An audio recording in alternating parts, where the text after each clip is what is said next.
India complicated नहीं है sir, बड़ा सहज स्वभाव है इंडिया का, महासागर वाला है सर, सब कुछ समा जाता है, मजहब हो, धर्म हो, जाति हो, कौम हो, कोई हो। लेकिन इसको जब तालाब बनाने की आप कोशिश करते हैं तो महासागर तालाब नहीं बनना चाहता। तुम तकल्लुफ को भी इखलास, इखलास मतलब ट्रू फ्रेंडशिप, तुम तकल्लुफ को भी इखलास समझते हो फराज। दोस्त होता नहीं है हर कोई हाथ मिलाने वाला। असल में कई वर्ष पूर्व भी देखा इस देश में, आज भी देख रहे हैं, जब बहुत बड़ी सत्ता आती है ना तो कई ख्यालात आते हैं, कुछ अच्छे होते हैं और कुछ लगता है जिसको हम कहते हैं लोएस्ट हैंगिंग फ्रूट। मैं और मेरी कलीग, सीनियर कलीग जया जी, हम लोग बात कर रहे थे, इतने पावर का करोगे क्या? कम है क्या? इतने राज्यों में सरकार है, केंद्र में सरकार है, 303 का बहुमत है, उसके बावजूद अगर किसी निर्वाचित सरकार को लेकर के ये आपकी प्रणाली हो, कार्य प्रणाली हो, जहां की सुप्रीम को 11 मई को सुप्रीम कोर्ट का ऑब्जर्वेशन हुआ, मेरे कई कलीग कह चुके हैं, संभवतः हमारी सरकार ने सोचा होगा कि वेकेशन में जाने से पूर्व उनको कुछ ऐसा पकड़ा दो कि अवकाश में भी वो सोचते रहे इसके बारे में। तो उन्होंने 19 मई को ये ऑर्डिनेंस लेकर के आए। तो अब जजों का काम था कि इस पर लगातार सोचते रहे। सर, इससे पहले कि मोटा मोटी कुछ बिंदु पे मैं आऊं, मेरे कुछ साथी वो जिन्होंने लोकसभा में वोट किया है, most likely they will do the same here. हालांकि लोकसभा के बारे में मैं जिक्र नहीं करना चाहता था, माननीय सभापति महोदय डाइवर्सिटी शब्द का आप बहुत जिक्र करते हैं, हम सब उसमें रिजॉइस करते हैं, हमारी प्राइड है वो। लेकिन एक मंत्री महोदया डाइवर्सिटी बोलते बोलते बोल गई कि इंडिया इज कॉम्प्लिकेटेड। सर, बचपन से लेकर आज तक इंडिया कॉम्प्लिकेटेड नहीं लगा कभी, ये रिकॉर्ड में है पार्लियामेंट के, इसलिए मेरी चिंता है। इंडिया कॉम्प्लिकेटेड नहीं है सर, बड़ा सहज स्वभाव है इंडिया का, महासागर वाला है सर, सब कुछ समा जाता है, मजहब हो, धर्म हो, जाति हो, कौम हो, कोई हो। लेकिन इसको जब तालाब बनाने की आप कोशिश करते हैं तो महासागर तालाब नहीं बनना चाहता। सब फॉर ऑल दोज फ्रेंड्स, बड़ी अच्छी अच्छी बात कही, equi distance. Sir, equi distance का मतलब होता है न्यूट्रलिटी। जब चूहे की पूंछ पे हाथी का पांव पड़ा हो तो न्यूट्रलिटी, उस चूहे से पूछिए कि उसको कैसा लग रहा है। तो मैं समझता हूं, इसलिए सर एक शेर अर्ज किया है, आज बड़े शेर पढ़े गए हैं, सुधांशु जी ने पढ़ा, तो मैं भी एक अर्ज करता हूं सर। ये पड़ोस के मुल्क से आया है, तुम तकल्लुफ को भी इखलास समझते हो फराज, तुम तकल्लुफ को भी इखलास, इखलास मतलब ट्रू फ्रेंडशिप, तुम तकल्लुफ को भी इखलास समझते हो फराज। दोस्त होता नहीं है हर कोई हाथ मिलाने वाला, आपकी पेश नजर है जी।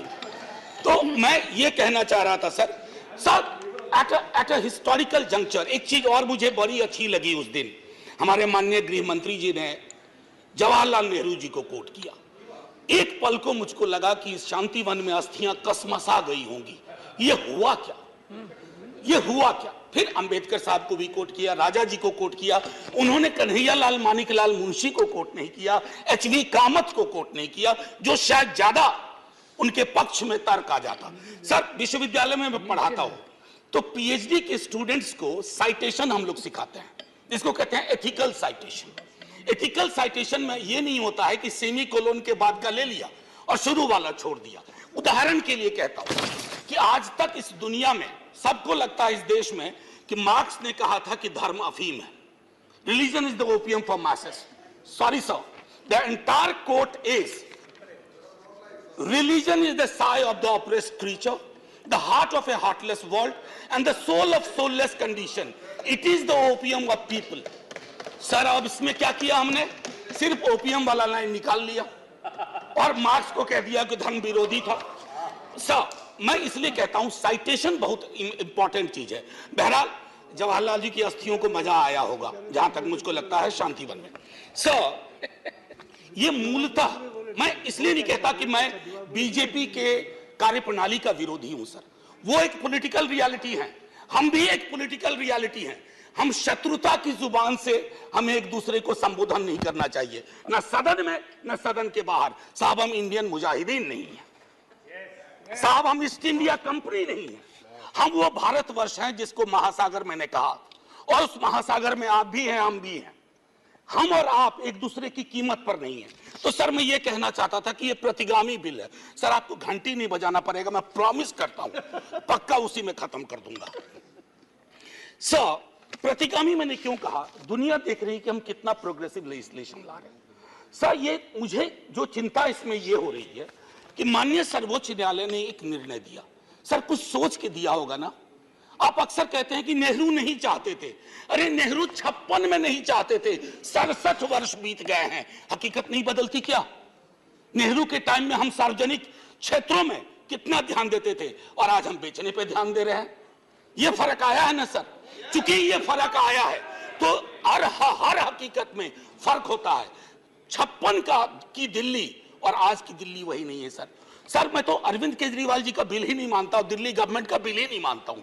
मैं तो ये मानता हूं कि सर अगर ये प्रयोग सफल हुआ, अगर सांप ने रास्ता देख लिया, तो कल को उन पर भी गाज गिरेगी जो आज न्यूट्रलिटी और इक्विडिस्टेंट के नाम पर न जाने क्या क्या सोच रहे हैं। सर हम तब भी आपके साथ होंगे, ये तो गारंटी है सर। हमारे पास कोई विकल्प ही नहीं है।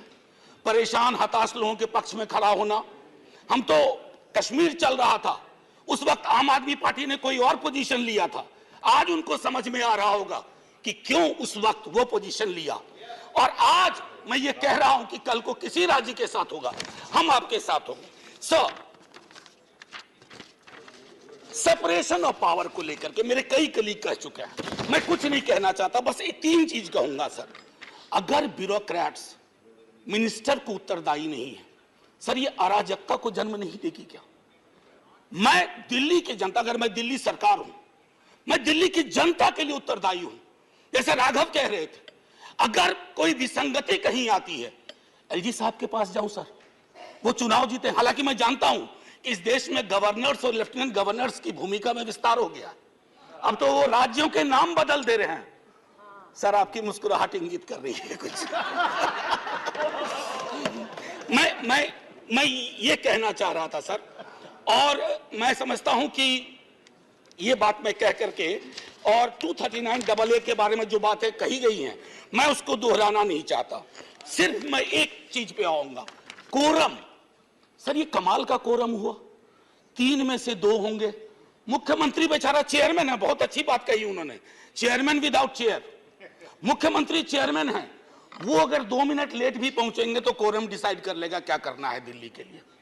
Sir it is not quorum, it is actually an instrument to decimate the very idea of elected government. Sir sir घंटी मत हो जाइए, केशव राव जी की श्रेणी में 1.5-2 मिनट और ले लूंगा।